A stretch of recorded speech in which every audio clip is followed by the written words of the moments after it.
Hey everybody, welcome to another season of Pepsi SWAC Game Day. We are talking football every weekend, getting you ready for all of the SWAC action, reliving highlights, taking a look at the standings. Man, we are ready to jump into it. All right, so for many of you guys, this is the start of the season, but we've already have one game in the books out of conference. Jackson State, South Carolina State, that little Celebration Bowl rematch. We're going to relive that in just a minute. And also joining us very soon, our ace correspondent from Houston. He is Charles Bishop. You see him all over the internet. We love to call him Chuck. He's going to join us in just a bit. But first, we'd like to give a big thank you to all of our sponsors who make Pepsi SWAC Game Day possible. Pepsi, official partner of the Southwestern Athletic Conference. GM, proud sponsor of the SWAC. Home Depot, proud sponsor of the SWAC. Academy Sports and Outdoors, official sporting goods and outdoor retailer of the SWAC. And Nike. All right, let's get back to Jackson State now. They avenged that 2021 Celebration Bowl loss to South Carolina State, and they did it really big. Back in Atlanta, this time it's the MEAC SWAC Challenge. It was Jackson State by 40? Not quite. We'll say Jackson State by 30. How about that? Let's relive some of the action, courtesy of our partners, our good partners over at HBCU Game Day.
Okay, so you get the gist of how all of that went down with the big victory by Jackson State over South Carolina State. Well, it does not get any easier. A lot of people might think that it's going to get a little harder this weekend on Sunday. Miami, it's the Orange Blossom Classic. It's going to be Jackson State taking on FAMU. The winner of this game the last two seasons has gone on to win the SWAC East. The loser has finished second. Is it a divisional battle to just decide everything? Is it the Daytona 500 at the beginning of the season? It is a big game. Let's hear from brand new head coach. He's 1-0, T.C. Taylor, as well as Willie Simmons from FAMU about the big game this weekend. Every game's a big game because it's the next one we get to play. And so, we're appreciative of that opportunity. I'm thankful that football season is upon us. But beyond that, obviously, it's a conference game. It's a divisional game. And all of those things play a huge part in determining who represents this great conference in the SWAC championship game, and then ultimately the Cricket Celebration Bowl. So those are definitely two goals of ours, and this game will go a long way in determining that. So all those things combined are why this is a big game for us. Two well-coached football teams that's going to get after it this weekend come Sunday.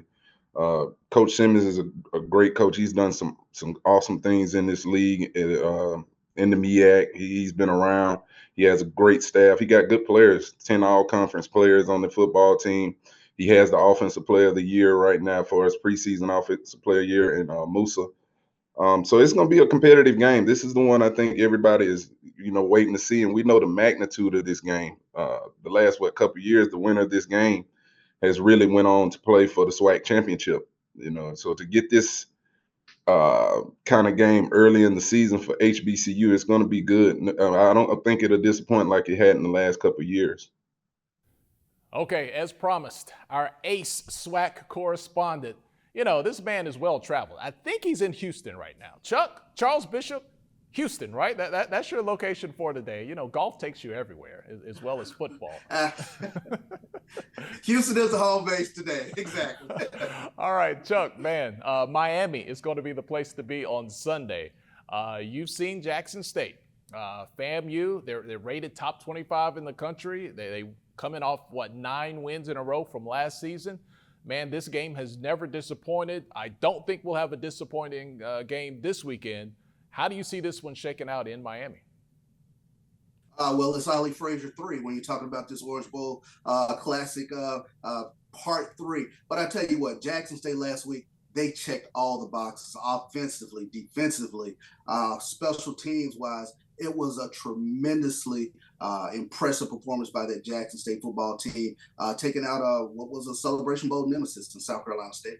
What are some of the matchups you'll watch? What do you think is key? Of course, Jeremy Musa, he's probably the most ballyhooed quarterback for sure coming back this year. But that Jackson State defense, man, if there were any questions, I think a lot of those got answered over the weekend. Yeah, I think if there were any questions, they got answered. Jackson State, they rotated in fresh bodies along the defensive line. They limited South Carolina State to only 201 yards of total offense. But when you take a look at a linebacker new to the program, University of Arkansas Pine Bluff transfer Isaiah Peppers, he flew around all over the place last week. Tremendous game for him, but it was a Jackson State secondary. They were ball hawking. They only limited South Carolina State to 64 yards of passing offense. But I tell you what, you step up in weight class, if you will, with Jeremy Musa. He comes into this game. He threw for close to 2,800 yards last year. And you're talking about a quarterback who's in his second year in this offensive system at FAMU. And Coach Simmons talked about this is the first time in quite some time that he's had the same offensive coordinator that he's going to be working with. All right, Chuck, no disrespect to Bethune-Cookman, to Alabama A&M, to Alabama State, but the winner of this game, a lot of people are going to view them as being in the driver's seat for the division. We'll have a whole season to play out, but it definitely will be a statement win for either FAMU or Jackson State. We've seen what it's meant for Jackson State the last couple of years. I'm going to come back to them in a second. What would a win in this game for FAMU mean after losing the last two? I think it'll be huge for the collective psyche of FAMU's program. You're talking about a FAMU team that has not beaten Jackson State in quite some time. I believe the last time they've beaten Jackson State was literally in 2003 at the Circle City Classic. So Jackson State fans don't quite have the same rivalry look as FAMU fans in this game, and that's what makes it fascinating. Two iconic brands, two iconic fan bases, but I think FAMU's fan base definitely needs this for them.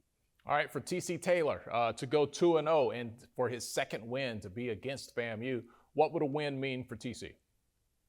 It grows TC's iconic status already. I mean, you're talking about a former player who was a tremendous player at Jackson State. He comes over and takes over the reins in the post-prime era. And you talk about really doing a tremendous job that first game. That Jackson State team, a lot of people have talked about how disciplined they were. And TC talked about controlled chaos, if you will, on the offensive side of the ball. But I tell you what, TC has really come in and put his stamp on this program, and it has a lot of the old heads around Jackson State extremely excited. Hey, keep the old heads happy, man. That's always a good thing. That's what it's about. They might be chanting TC at the end of the night in Miami. They might be celebrating with the FAMU marching band. We'll have to see, but it's going to be a good one on Sunday.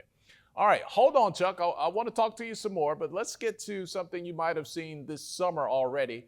It is how the coaches, the voting members decide who is going to win the preseason predicted order of finish. We have one game in the books, but we haven't seen the rest of the league yet. So let's go through how people are viewing this. And this preseason poll brought to you by Home Depot, proud sponsor of the SWAC out east. The survey says that FAMU is going to win the division this year. They had 116 points. Does that mean it's a prediction that they'll win this weekend? We'll have to see. Jackson State predicted to finish second, followed by Alabama State, Alabama A&M, Mississippi Valley State, and Bethune-Cookman. All right, out west, it breaks down like this. Southern is expected to repeat. They got 122 points. Alcorn State jumped up to second place in the predicted order of finish, ahead of Texas Southern. Might have turned some heads. Texas Southern, did pretty good last year. They were on the come up. Grambling State, followed by Prairie View, A&M, and Arkansas Pine Bluff. Preseason Offensive Player of the Year, we've already talked about him, Jeremy Musa, quarterback at FAMU. And on the defensive side, Sundiata Anderson from Grambling State University.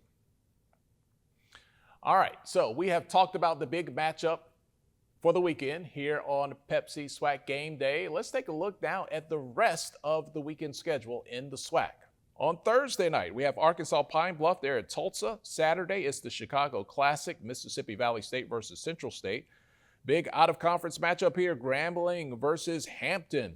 Southern visits Alabama State for the Labor Day Classic. Bethune-Cookman at Memphis. Alabama A&M taking a trip into SEC country. They'll take on Vanderbilt. Alcorn State at Southern Miss. Prairie View A&M and Texas Southern. That's the Labor Day Classic out west. And, of course, the FAMU and Jackson State matchup in Miami we have talked about already. All right, we're going to get back to Chuck in just a minute, but first, let's hear from our coaches. We're going to run the gauntlet. We got some new faces and new voices on the sideline this year. We had our first media call of the week. All of the coaches were made available. Here are some of their thoughts on week one matchups. Yeah, well, we think we got a good offensive line, and we think we got a good running back in Donovan Eaglin. We got a couple guys behind him that we think can get some valuable carries. So we want to lean on the offensive line as much as we can in Donovan Eaglin, but we also want to stay balanced too. So of course, if they start loading the box, we got to throw the ball, and we feel that we got some receivers and some quarterbacks that can give them the ball. So of course, we want to lean on those guys, and we want to try to run the ball. Yeah, I mean, I think it's going along pretty good right now. I think we have added a couple more, playmakers at the wide receiver position, make it easy on the quarterback. He doesn't have to be perfect all the time. And I think it's really going to come to us running the football. I think most coaches would tell you the same thing. We have a good group of running backs, and I think if we can run the football well, take the pressure off the quarterback, keep them in good manageable situations. Got a very competitive game. I talked to the guys yesterday after practice, and I just talked to them about the 0-3 start we have against Southern Miss. We haven't won a game in three contests, so it'll be a good opportunity for us to go down and play a hard FBS team to compete against. We got a great chance, I think. We're going to go down and put a good product on the field and see how this thing turn out. I mean, they got a good running back in Frank Gore Jr. We have to really contain. He's good after the hit, called the yak yards. But we got a lot of things we got to do to prepare for him this week. So just really focus on ourselves these last couple of days and in preparation for Southern Miss on Saturday. Well, we've had a really good camp, obviously, going through this summer and progressing to fall camp, seeing some surprises, that you didn't think was going to escalate their abilities, because of the youthness. But we're excited, to go in week one, and we're excited for this week. I think what we can look forward to is an improved football team in those areas. I think, like I said, I think we're bigger, we're faster, we're stronger. We have some competing quarterbacks who I think, can deliver the ball. And so we're looking to be a much better version of what we were than a year ago. And our players, man, they just ready to play. It's like, Coach, man, you saying the same stuff over and over and over again. Coach, let us go play. And then, and as coaches, that's what you want to do. You want to get on the field and you think you got some players. You think you got a good offense. You think your defense is good. But obviously, man, let's be honest. Those guys have been around a while. They're a group of five. I mean, they won 5 games last year. And they got a new coach, but they average 30 points a game. Now, we're not crazy, but I can tell you this. Like, we're going to compete. And that's what I'm most excited about. I want to see some of them golden lines, hit some of them golden hurricanes, and then make them know our name. Like, we ain't going to back down now. We coming.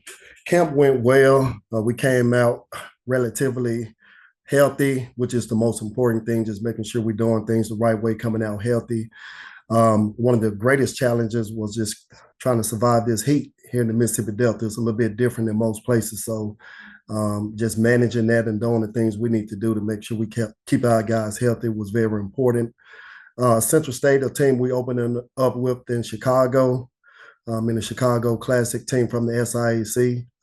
We're looking forward to getting out there and, mixing it up with those guys.